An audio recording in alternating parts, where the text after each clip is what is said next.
C'était en septembre 2022. En Iran, la rue s'enflammait après la mort d'une jeune Iranienne accusée d'avoir mal porté le voile. Elle avait été arrêtée par la police des mœurs. Les manifestants criaient alors ce slogan fédérateur « Femme, vie, liberté ». Slogan repris dans le monde entier par la suite.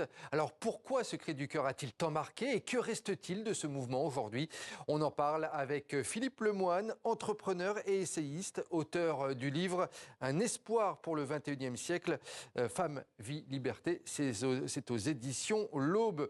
Philippe Lemoine, je viens vers vous dans un petit instant, mais avant d'échanger ensemble, on va revenir sur l'origine de ce mouvement de contestation. Rappel des faits et explications avec ce sujet de nos confrères de la RTS de septembre 2023, un an donc après le coup d'envoi des manifestations. La rage de vivre libre. Elle tient le peuple iranien depuis un an. Depuis la mort de Mahsa Amini, 22 ans, passé à tabac lors de sa garde à vue, tué pour une mèche de cheveux. Des provinces, aux rues de Téhéran, jusque dans les universités et les écoles. Des milliers d'Iraniens défient le régime. Nika, 35 ans, descend dans les rues de Téhéran dès les premiers jours. Un an plus tard, elle et d'autres femmes acceptent de témoigner. Pour les protéger, nous n'entendrons ni ne verrons ces femmes. J'y allais en famille, les rues étaient remplies. On a reçu des tirs directs. Le régime a tiré sur beaucoup de gens. Je les enregistre. Ils tirent sur les gens. Oh mon Dieu, ils tuent des gens. Plus de 530 personnes sont tuées, comme Nika, 17 ans,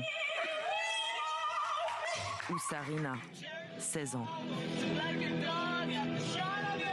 Au moins 20 000 protestataires sont arrêtés, des dizaines condamnés à mort. Mohsen Shekari, 23 ans, est pendu en décembre. C'est la première exécution liée à la répression du mouvement. 7 manifestants seront exécutés. La terreur fait déserter les rues. Dans chaque famille, il y a au moins une personne blessée, une décédée et une autre en prison, qui pouvaient continuer à manifester. Depuis décembre, on crie sa colère à l'abri. Les rassemblements se font rares, mais les voiles tombent. Face à ces actes de désobéissance, le régime resserre la vis. Des caméras envahissent les rues de tout le pays dès le printemps. Avec l'intelligence artificielle, ils reconnaissent votre identité et vous convoquent en justice. Il y a aussi des femmes voilées qui vous prennent en photo et vous dénoncent au régime. Aïda sera elle-même dénoncée. Elle est condamnée à laver des cadavres pendant 11 jours. Malgré tout, ces esprits affranchis lancent un message clair au régime. On reste debout jusqu'à la victoire. Philippe Lemoine, qu'est-ce qui fait que ce mouvement de protestation en Iran est différent des précédents qu'a connus le pays ?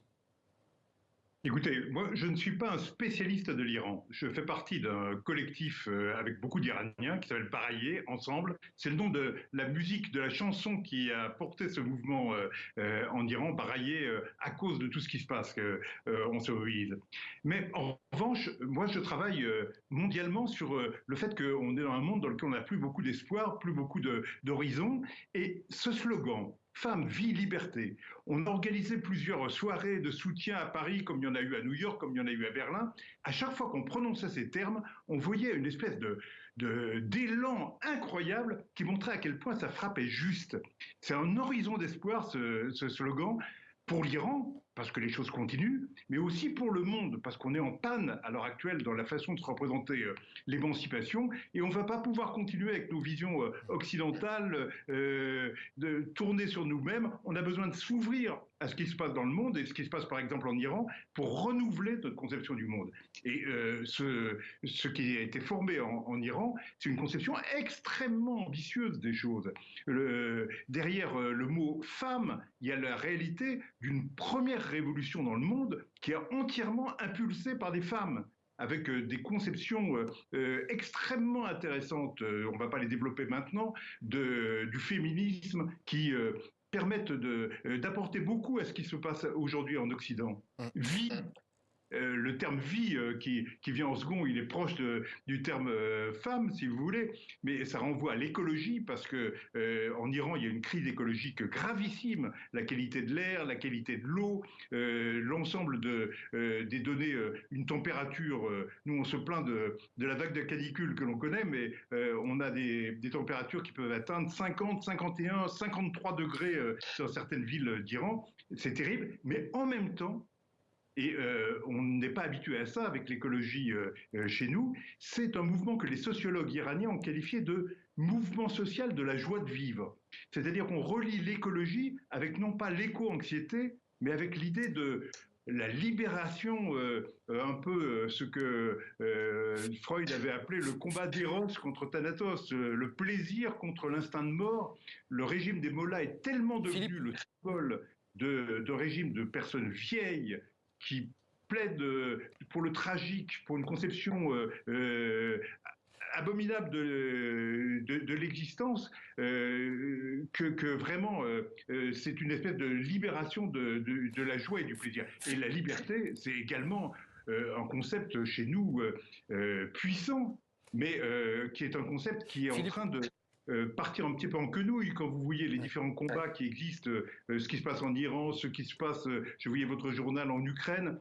Combien de pays au monde se reconnaissent dans le camp de la liberté au sens où il est vu comme le camp de la liberté à l'occidental? Philippe Lemoine, est-ce que vous avez été rapidement surpris que ces trois mots, justement, femme, vie, liberté, auxquels vous consacrez un livre, ont eu une résonance planétaire? C'est étonnant pour vous?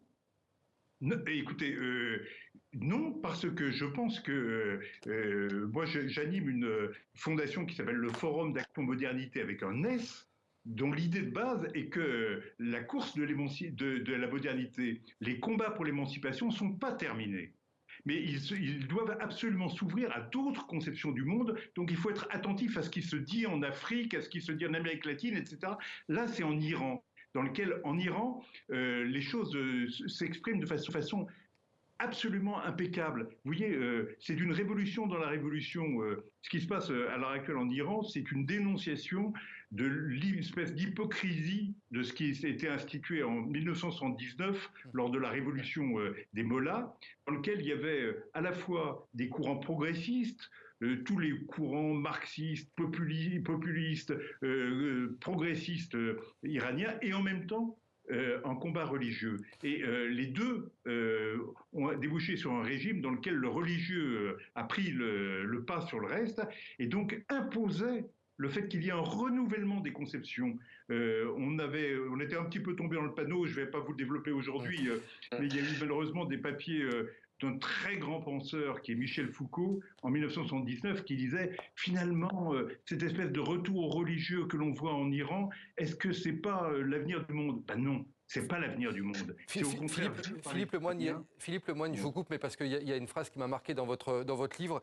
Vous dites, il faut s'inspirer de ce mouvement pour croire en l'avenir, en notre propre avenir. Qu'est-ce que vous voulez dire par là? Eh bien, je crois que nous devons absolument faire un effort à l'heure actuelle pour renouveler nos représentations de l'avenir. Nous avons besoin d'un horizon nouveau, et cet horizon, on ne doit pas le voir comme un horizon tragique. Il y a des réflexions de fond des penseurs, des philosophes qui sont liés à l'écologie, qui disent on a besoin de repenser les choses, mais ils ont du mal à penser la liberté, ils ont du mal à penser la joie de vivre, ils ont du mal à penser le temps comme un temps qu'on construit et non pas comme une sorte d'apocalypse qui nous mène vers la destruction. On doit au contraire reprendre et reconstruire les choses et l'Iran nous en donne l'exemple. Et l'espèce d'emballement, si vous voulez, que quand j'ai organisé et j'ai contribué à organiser avec d'autres 2 soirées, une au Trianon, une au Châtelet, de soutien au mouvement, des salles pleines à craquer, des artistes qui venaient de tous les coins du monde, etc. Et à chaque fois qu'on disait ces termes, femme, vie, liberté, c'était repris par l'ensemble de la salle avec une espèce de puissance émotionnelle qui montre que ça frappe juste. Vous savez, il y a une phrase, une très belle citation de Victor Hugo qui me semble s'appliquer, qui est de dire que lorsque une idée, rien ne peut arrêter la puissance d'une idée dont l'heure est venue. Eh bien, Femme, vie, liberté, c'est une idée dont la puissance, dont l'heure est venue. Philippe Lemoine, en guise de conclusion, vous avez bien entendu des retours de ce qui se passe actuellement en Iran. Un peu moins de 2 ans après ce mouvement de révolte, qu'est-ce qu'il en reste dans le pays de ce mouvement? La situation, est-ce qu'elle a évolué? Mais aussi de ce slogan que vous mettez tant en avant, Femme, vie, liberté. Quels sont les retours que vous avez à titre personnel? Eh bien, les retours que j'ai par mes amis iraniens, c'est eux qui sont en première ligne, montrent que le mouvement continue, il continue sous d'autres formes. Il n'est pas possible à l'heure actuelle de manifester dans la rue, hein, c'est absolument pas ça la situation. Mes amis ne croient absolument pas aux tentatives d'action réformiste. Vous savez qu'il y a un nouveau président de la République qui a été élu et que l'on a qualifié de réformiste, mais son adjoint, le vice-président de la République, a tenu 10 jours avant de démissionner tellement il ne croit pas lui-même au fait que les réformes sont engagées. Donc, on continue d'être dans un régime dans lequel il y a des personnes extrêmement âgées, extrêmement vieilles, qui se légitiment par un contexte de répression, un contexte de mort, un contexte de tension géopolitique. Et face à ça, il y a un peuple entier qui a envie encore de se soulever. Merci beaucoup Philippe Lemoine d'avoir été notre invité. Une dernière question Philippe Lemoine, tant que vous êtes encore là, en quelques secondes, vous allez justement prévoir d'autres manifestations à Paris ou ailleurs comme vous avez fait ces derniers mois? Vous nous en parliez à un instant. Est-ce que d'autres événements sont prévus? Oui, nous prévoyons notamment une occasion de débat dans un lieu qui s'appelle le 360 Paris autour de la sortie de ce livre. Eh bien, le rendez-vous est pris. Merci beaucoup Philippe Lemoine pour ce livre « Femme, vie, liberté, un espoir pour le XXIe siècle » aux éditions L'Aube. Merci d'avoir été l'invité de ce grand angle.